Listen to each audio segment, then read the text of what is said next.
So we'll begin our lecture today with a hinged beam.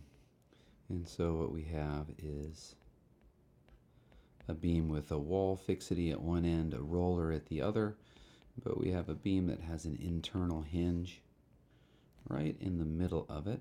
It's got some other loads on it as well.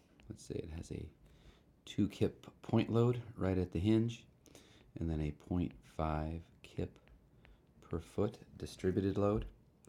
And so what we're going to do is draw a whole structure free body diagram.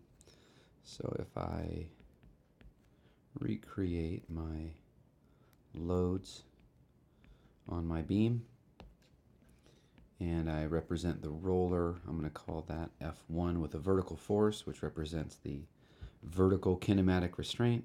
At the left end I have 2 perpendicular forces that represent the translational restraint that the wall provides.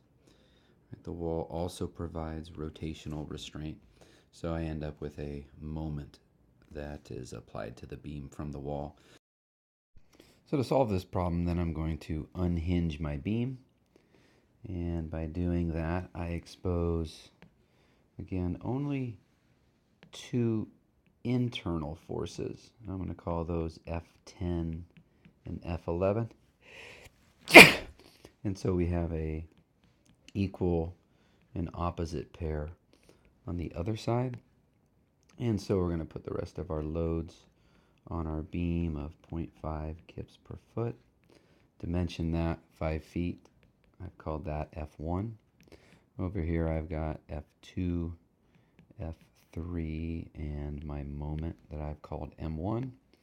And I'm going to choose to put the point load on the left side of that free body diagram. So now if we do an analysis of our unknowns and equations of equilibrium, we obviously see we have 4 external unknowns. We've got 2 internal unknowns, giving us a total of 6 unknowns. And now, however, we have 2 times 3 independent equations of equilibrium. So we have a determinate beam.